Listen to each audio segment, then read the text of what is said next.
gusto mo maglagay ng seasoning para mas malasa, pwede guys. Cubes na lang yung akin. Depende mamaya sa taste na. Madami na rin pala tayong sahog mga guys. Oh. Saka tayo maglagay ng water. So, bago ang lahat, pwede ka na maglagay nito para may taste na siya mamaya. Tapos, the rest, pwede ka maglagay pag malapit na maluto. Ay, itlog ni Juan. So, ang green peas natin na iba, kasi may frozen ako dito. Pwede na rin tayo maglagay. Bago ka maglagay ng tubig.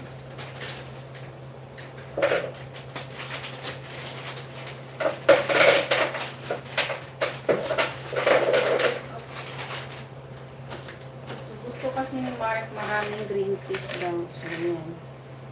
Meron pa mamaya yung isa. Luto na kasi itong isa. So, ito medyo hilaw to. So, we will add na. 1 kilo to guys, pero parang ang konti, no? So, hindi naman kasal ang ating preparation, guys. Salo-salo lang. So, no worry. Kailangan ko ng water. So, 3 takal to kanina.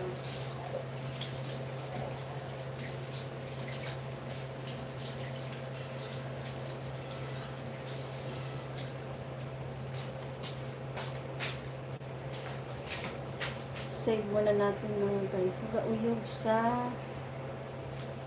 lagay tayo ng tubig.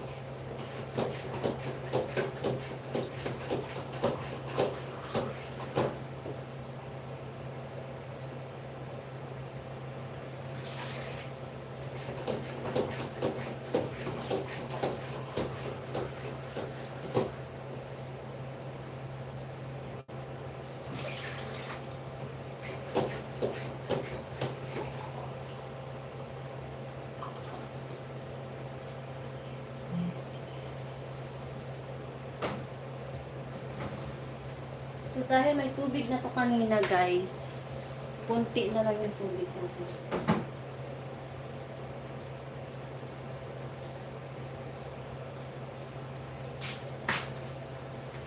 So, naglagay ako ng this is turmeric, guys. Nilagyan ko ng turmeric. Yung tubig na ilalagay natin para ma-dissolve na siya. Tapos, ito straight. So, 2 baso to. Kasi ang pag takal ko kanina is 3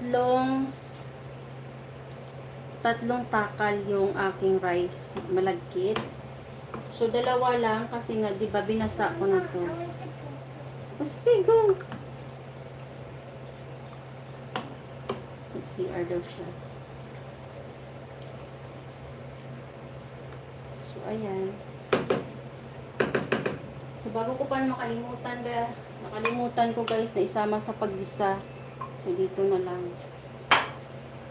Ayan. Ayan. Hindi ko na tinanggalan ng balat kasi sa balat, nandyan yung lasa. So, bahala na yung kakain dyan. Siya na lang ang magtanggal ng balat.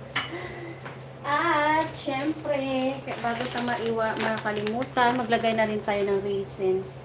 Para yung tamis niya mamaya lumabas na. Yan.